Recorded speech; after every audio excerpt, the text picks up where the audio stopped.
On to the transfer show, just 6 days left of what has already been a record-breaking window. Is there still time for the biggest transfer in British football history to go through in the shape of Alexander Isak?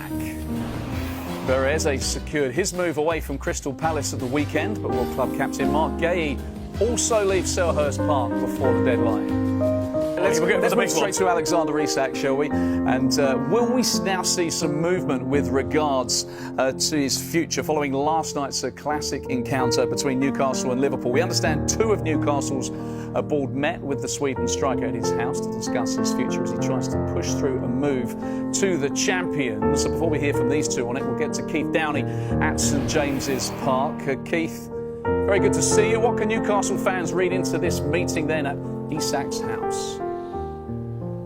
Well, I think the positive thinking Newcastle United supporters could read into it that they are trying to come to some kind of agreement that will see Alexander Isak reintegrate with the first team squad and be available to Eddie Howe moving forward into the season. Remember, he's essentially refused to play in those first two matches against Aston Villa and then Liverpool, and I would suggest if he remains a Newcastle United player, he won't be available either to play Leeds United this weekend. But I think the more pessimistic amongst the Newcastle fans will think perhaps they're having a meeting to try and get some finality onto this. Now, until we find out exactly what happened between those four walls, we're going to have to sort of speculate and guess. But I think as we stand here right now, 6 days until the transfer window opens, I think all options are on the table. We could yet see Liverpool come back in. I think Alexander Isak still would like to move away from the football club, and it's dragged on for a long time now, this hasn't, and you would have to suggest that it would probably be difficult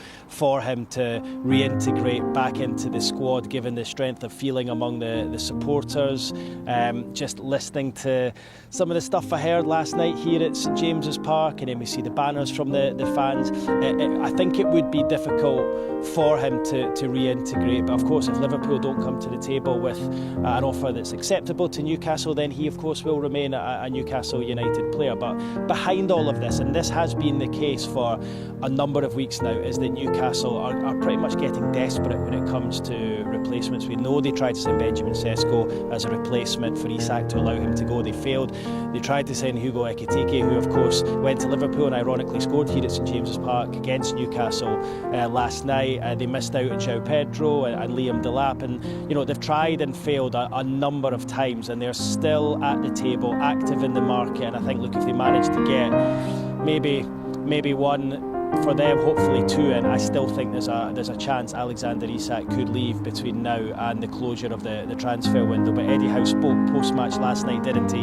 He appealed for clarity. He said he wanted the narrative to change, the story to move on. But as we stand here, a day after that Liverpool game, when I think a lot of us thought once the Liverpool game was out the way we could move on, we're still stood here in this grey area of what has become an absolute saga involving both Liverpool and Newcastle United. Yeah, it's been a tough window for Newcastle, hasn't it? I mean, you mentioned the replacements. That's still the stance, isn't it? The club's position. They want replacements before considering letting Isak go. Can you see a situation where Isak is sold even if Newcastle don't sign a replacement?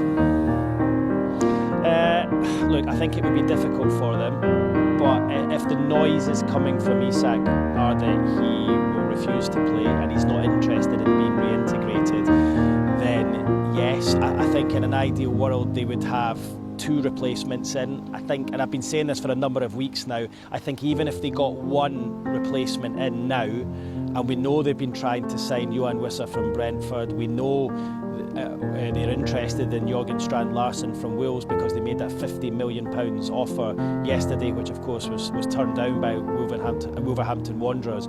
So we know that Newcastle have been trying, and I think if they were even to get in one, I think it would leave them with a decision to make on Alexander Isak. Ideally they would like two, of course, but then we see the situation with Anthony Gordon last night being sent off, so he's missing for the next 3 matches. So even the backup striker who's playing out of position is going to be missing. So it's a really, really tough situation they're in. I still see a scenario where Alexander Isak goes between now and Monday. I think in not an ideal world, but in a preferable situation to Newcastle, they would have at least one player in. You know, if they were able to get in both Wissa and Strand Larsen, of course, that would open the door for Alexander Isak if the offer is acceptable. But that's pretty much been the situation for weeks now, and Newcastle have found it hard up until now to bring in at least one replacement. And I have to say that story is continuing into this last week of the transfer window. Keith, thank you very much. Well, poor Keith down. He wakes up at 4 o'clock in the morning with nightmares about Alexander Isak. I'm sure he does. I feel sorry for the poor guy. It's a heck of a window, Keith. He's done a fantastic job. He's been there noon and night, hasn't he? Carve, let's cut to the chase. Do you think Isak will be a Liverpool player by the end of this window? I mean, judging by what Keith says, I think there's a good chance that could happen, but only if Newcastle sign 2 forwards and only if Liverpool increase their offer. I could see it happening. Okay, Rob, I mean, Newcastle have been trying desperately to find a striker all summer, as Keith was just talking about.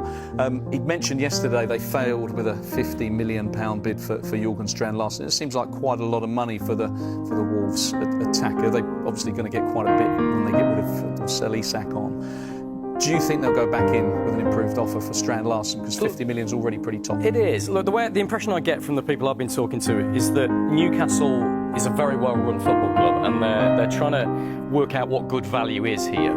And they know they're going to get, potentially, if they sell Isak, 110, 120 million pounds for him, potentially. So they can afford to buy Strand Larsen and probably Johan Wissa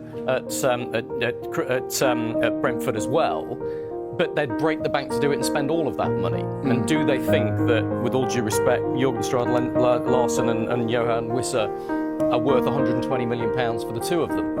I think they're keeping their financial situation very frugal and sensible. So look, they had a £50 million bid rejected by Wolves yesterday. Newcastle don't want to pay more than that. They don't think he's worth more than that. And I think it's a bit of a stalemate because Wolves categorically don't want to sell him. They don't want to sell him anyway, but they certainly don't want to sell him this late in the window when he's such a key player for them. And there's too little time in the window left for him to get a replacement in. And you go into Wissa, and then we get this whole domino effect, don't we, where Brentford rejected £40 million bid from Newcastle for Wissa last week. Brentford are considering a move for Max Bayer. And Borussia Dortmund is one of the options they're looking at, and he is potentially a replacement for Wissa. So they've not made an approach yet. Might they only make an approach if Newcastle do a deal for Wissa? And by the way, to continue that domino effect, Borussia Dortmund are closing in on Fabio Silva at Wolves, who's potentially a replacement for Bayer. So you look at all of that, and all the people that Carver and I are talking to in the industry right now are saying there's an awful lot of players that are ready to move, and an awful lot of clubs that want those players, but they need something to start the domino effect rolling. And that's why I think you and I both feel it's the quiet before the storm right now, and a lot of these deals could happen when clubs get maybe a little bit desperate to move players on and bring new faces in with just 6 days of the window left. Well, there we are. It's been quite a summer in every sense for Crystal Palace. It's going to be a very eventful last few days too. By the looks of things, as you can see, Rob Dorset, Carve Solikol alongside me. Carve, time running out then for Marc Guehi to make his move. What's the latest? Well, there's lots of talk that Marc Guehi could end up being a Liverpool player before the window closes. The situation is that no new approach has been made for Marc Guehi yet. So as things stand, he is still a Crystal Palace player, and he's preparing for Crystal Palace's really important European playoff game in Norway on Thursday night. Now, he's turned down the offer of a new contract, and he's in a really, really strong position. Of course, he's aware that Liverpool are interested in signing him, and I think if the price was right, Crystal Palace would let him go if they can sign a replacement, and we know they're in the market to try and sign a replacement. And the reason I say he's in a really strong position is because he knows in January he could sign an agreement with a foreign club, because he'll be a free agent next summer. And the kind of clubs we're talking about are clubs of the calibre of Real Madrid, Barcelona, Juventus. Those could all be options for him in January. That's why I think, compared to some of the other players who are very unhappy with their situations and are trying to force through a move, Marc Guehi is not in that boat at all. He is very happy at Crystal Palace until he's told that the situation has changed. Manchester United have just dropped a bombshell that has the entire football world talking. The Red Devils have officially confirmed the signing of a sensational Belgian midfield star in a deal worth a jaw-dropping £43 million. This is not just another signing, this is a game-changer for United's future. The 21-year-old prodigy, celebrated for his incredible vision, calmness on the ball, and outstanding ability to win possession, is already being hailed as the missing piece in Erik ten Hag's puzzle. Unveiled at Old Trafford in front of excited fans earlier today, the atmosphere was electric. Supporters couldn't stop chanting his name, believing this young talent could bring back the glory days. Why is this signing so huge? Because it brings balance and creativity to United's midfield, something the club has desperately needed. With Bruno Fernandes and Casemiro often carrying the weight, this Belgian sensation will ease the pressure and inject fresh energy into the team. United's hierarchy calls it a strategic investment for the future. But make no mistake, this signing is set to make an instant impact in the Premier League. As the season heats up, fans are buzzing with hope. Is this the moment Manchester United finally turn the tide? One thing is certain, with this incredible addition, United's chase for silverware just got a massive boost.